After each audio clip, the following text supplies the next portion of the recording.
इस टॉपिक में मैं नंबर सिस्टम के बारे में बताना जा रहा हूँ। ठीक है, नंबर सिस्टम। देखो नंबर सिस्टम में क्या क्या चीज़ होती है। तो नंबर सिस्टम में सबसे फर्स्ट पार्ट आता है कॉम्प्लेक्स नंबर। क्या आता है? Complex number. क्या आता है? Complex number. देखो कॉम्प्लेक्स नंबर टू टाइप्स के होते हैं। कॉम्प्लेक्स नंबर टू टाइप्स के होते हैं। एक होता है रियल नंबर, दूसरा होता है इमेजिनरी नंबर। फर्स्ट क्या होता है? Real number.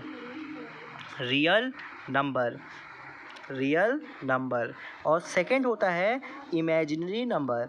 जिसे तुम हायर क्लास में जाओगे तब आप इमेजिनरी नंबर भी 11th-12th में पढ़ते हो। ठीक है, इमेजिनरी नंबर। अभी फ़िलहाल ये तुम्हारी क्लास में है नहीं। हमको सबसे पहले चैप्टर पढ़ना है इसमें रियल नंबर में। ठीक है, रियल नंबर का क्या कहते हैं? रियल नंबर के भी टू पार्ट्स होते हैं। एक होता है रैशनल नंबर, अनदर होता है इर्रेशनल नंबर। फर्स्ट क्या होता है? Rational number, rational number. और अनदर इसका पार्ट होता है इर्रेशनल नंबर। क्या होता है? Irrational number. ठीक है, और क्लास 8th का टॉपिक जो है रैशनल नंबर है। इसका जो फर्स्ट चैप्टर है क्लास 8th में वो है रैशनल नंबर। ठीक है, तो हमको रैशनल नंबर के बारे में अच्छे से पढ़ना है। ठीक है, तो देखो रैशनल नंबर के अलग अलग पार्ट्स होते हैं इसमें भी। इसमें देखो क्या होता है, सबसे फर्स्ट पार्ट आता है इंटीजर्स। क्या आते हैं? इंटीजर्स। ओके, क्या आता है? इंटीजर्स आते हैं। और इंटीजर्स भी टू टाइप्स के होते हैं, पॉजिटिव इंटीजर और नेगेटिव इंटीजर, जो आप 7th क्लास में फर्स्ट या सेकंड थर्ड चैप्टर में आप पढ़ चुके होंगे। तो इंटीजर्स में देखो, इंटीजर्स के बाद इसमें उसके अंदर होते हैं होल नंबर। क्या होता है? Whole number. ठीक है, मैं इनके बारे में अलग अलग से अभी डिस्क्राइब करूँगा। ठीक है, और होल नंबर के अंदर आते हैं नेचुरल नंबर। ठीक है, नेचुरल नंबर। ओके, अब देखो हमको मैंने बताया नंबर सिस्टम में, नंबर सिस्टम क्या है? कॉम्प्लेक्स नंबर सिस्टम के अंदर कॉम्प्लेक्स नंबर आते हैं। Complex number are two types, real number and imaginary number. Real number are of two types, rational number and irrational number. ठीक है, इर्रेशनल आपके 9th क्लास या आप 10th क्लास में और पढ़ेंगे इसको। और रैशनल नंबर अभी 8th क्लास में है। रैशनल नंबर में क्या आते हैं? इंटीजर्स आते हैं, होल नंबर्स आते हैं और नेचुरल नंबर्स आते हैं। ठीक है, तो मैं पहले रैशनल नंबर पढ़ाने से पहले मैं आपको नेचुरल नंबर समझाऊंगा। ठीक है, तो नेचुरल नंबर क्या होते हैं? What is the natural number? Natural number, फ़िलहाल आप इसको नेचुरल नंबर को क्लास 7 या 6 में पढ़ चुके हैं, फिर भी मैं समझा देखो। ठीक है, which number can start from 1। ठीक है, जो नंबर 1 से स्टार्ट होते हैं, लिख दे रहा हूँ मैं, विच नंबर स्टार्ट फ्रॉम 1 2 3 4 5 6 7 8 9 10 ऐसे डैश एन नंबर तक। ठीक है, कहाँ तक? एन नंबर तक, यानी कि कितना भी हो सकता है, 1000 10,000 12,000 20,000 2 लाख 3 लाख 4 लाख 5 लाख, आगे तक ये नंबर जा सकता है। ठीक है, ये नेचुरल नंबर्स होते हैं जो 1 से स्टार्ट होते हैं। जो क्या होते हैं नेचुरल नंबर? देखो नेचुरल नंबर को एन से रिप्रेजेंट करते हैं, विच इज़ ग्रेटर देन 0। जो 0 से बड़े होते हैं, क्या होते हैं? 0 से पॉजिटिव, यानी कि पॉजिटिव होते हैं, यानी कि 0 से बड़े होते हैं।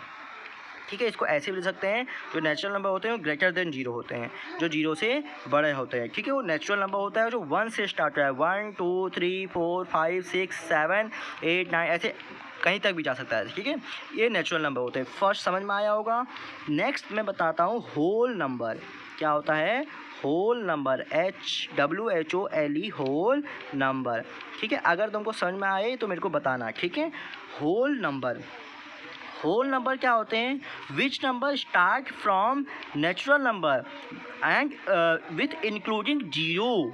ठीक है, मैं फिर से लिख रहा हूँ, which number start from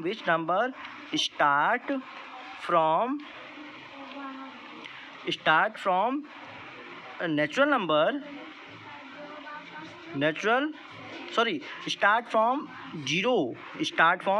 zero including natural number, including natural number,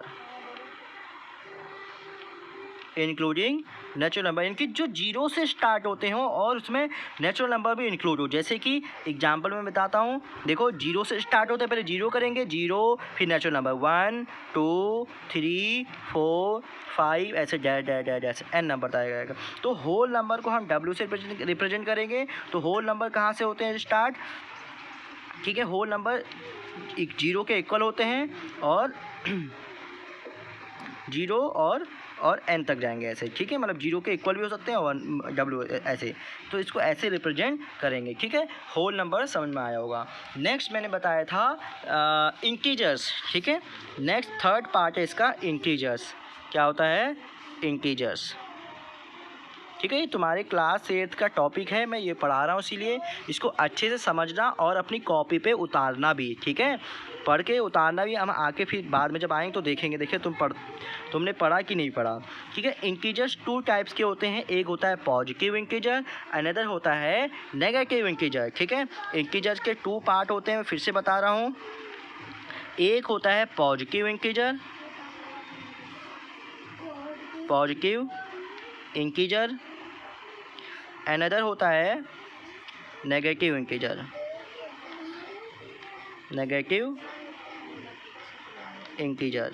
ठीक है।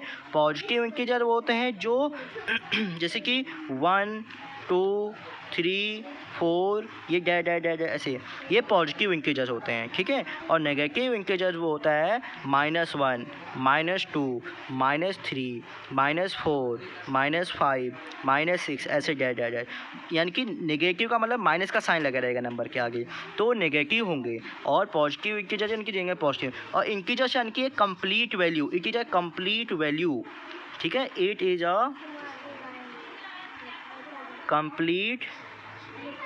कंप्लीट वैल्यू, ठीक है, ये कंप्लीट वैल्यू होती है, यानी कि इसकी इंटीजर्स वो नहीं होंगे जो पॉइंट में हो। जैसे कि मैंने लिखा 0.2, तो 0.2 एक इंटीजर नहीं है। 1.3 एक इंटीजर नहीं है, ठीक है। ये इंटीजर नहीं होते, जो डेसिमल में हो वो इंटीजर्स नहीं होते हैं, जिनकी वैल्यू कंप्लीट होती है। जैसे कि 1 एक परफेक्ट वैल्यू है, 2 एक परफेक्ट वैल्यू है, 3 एक परफेक्ट वैल्यू है, 4 एक परफेक्ट वैल्यू है, जैसे 5 एक परफेक्ट वैल्यू होगी, ठीक है। और उन्हें हम इंटीजर्स बोलते हैं, ठीक है, सरमाया नहीं है। और इंटीजर 2 टाइप के होते हैं, पॉजिटिव और नेगेटिव। सरमाया इंटीजर पॉजिटिव और नेगेटिव। इवन देखो zero is also a integer, zero भी एक इंटीजर होता है, ठीक है। ये पॉजिटिव भी नहीं होता, नेगेटिव, बट ये इंटीजर होता है, ठीक है। मैं लिख दे रहा हूँ, zero is also a integer but it is not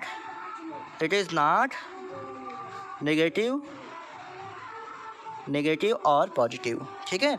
ना ये नेगेटिव होता है ना पॉजिटिव होता है, जीरो ना नेगेटिव इंटीजर होता है ना पॉजिटिव इंटीजर होता है, बट जीरो एक इंटीजर होता है। समझ में आया, ये इंटीजर्स हो गए। अब देखो ये जो जितने भी नंबर है, नेचुरल नंबर, होल नंबर और इंटीजर्स, इन सबको मिला दे तो बनता है रैशनल नंबर, ठीक है। मैं बता दे रहा हूँ, रैशनल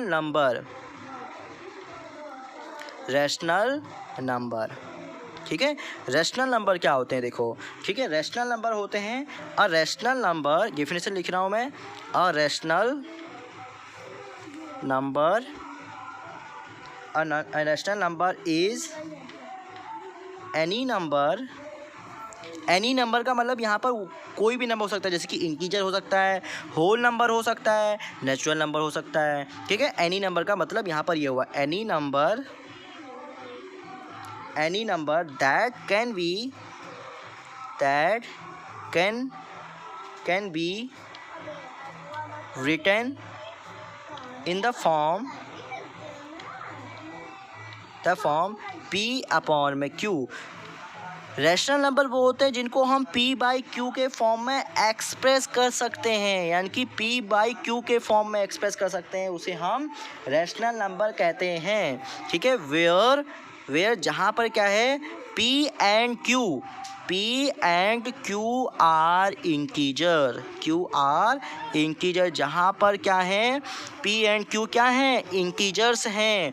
और बात एक बहुत इम्पॉर्टेंट है कि Q की वैल्यू कभी जीरो नहीं होनी चाहिए, Q not equal to zero. अब ऐसा क्यों है कि Q की वैल्यू जीरो नहीं होनी चाहिए? देखो जैसे कि हम रैशनल नंबर को P/Q के फॉर्म में एक्सप्रेस करते हैं, ठीक है, जिसकी P/Q यानी कि P की वैल्यू 1 हो सकती है, Q की वैल्यू 2 हो सकती है, 1/2 हो गया एक रैशनल नंबर, ठीक है, 3/4 हो जाएगा ऐसे कि।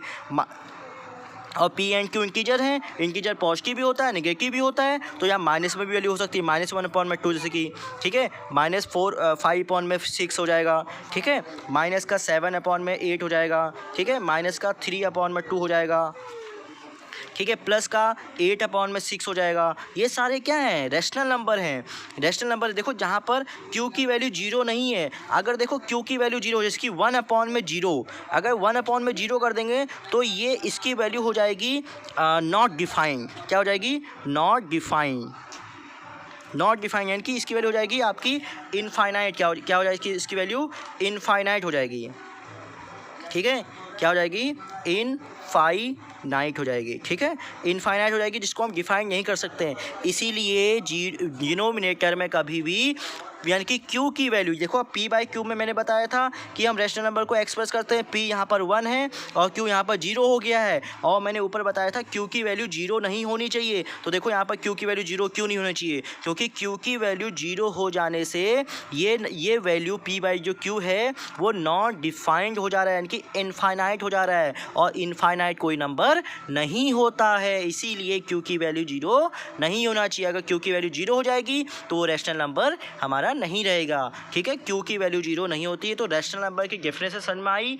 A rational number is any number that can be written in the form P/Q where P and Q are integer and Q not equals to 0। ये रैशनल नंबर की डिफिनेशन है, और एग्जांपल मैंने कुछ दिए हैं, जैसे कि 1/2, 3/4, माइनस का 1। देखो integers P and Q integer हैं, तो P और इंटीजर पॉजिटिव भी होता है, नेगेटिव भी होता है, वैल्यू यानी कि रैशनल नंबर पॉजिटिव भी हो सकते हैं और नेगेटिव भी हो सकते हैं। जैसे मैंने बताया, मैं अगर कहूँ कि 0 एक रैशनल नंबर है, ठीक है, 0 एक रैशनल नंबर है, यस, 0 एक रैशनल नंबर, यस लिखेंगे, yes 0 is a rational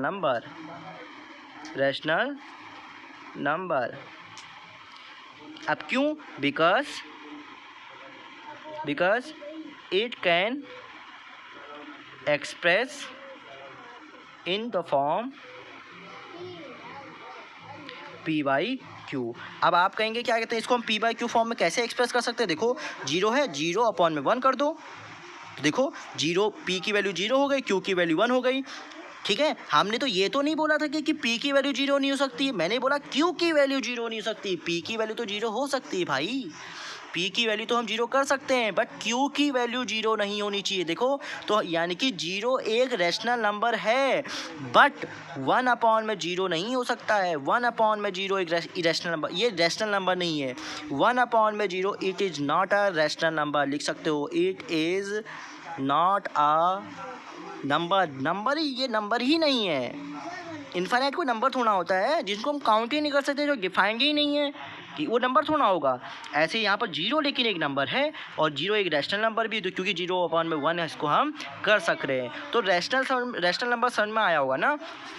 rational number क्या क्या होते हैं, रैशनल नंबर जैसे कि, और एग्जाम्पल लिखें, एग्जाम्पल जैसे कि 3/6, 9/8, 5/3, 7/5, ठीक है। इसी माइनस में भी वैल्यू हो सकते हैं, पॉजिटिव रैशनल नंबर और नेगेटिव रैशनल नंबर, इस तरह से रैशनल नंबर हो सकते हैं, ठीक है। अगला टॉपिक में और इसमें दूंगा क्या क्या और चीज़ें होती हैं, पहले इतना समझो, ओके, और इसको कॉपी पे नोट डाउन भी करना, ओके।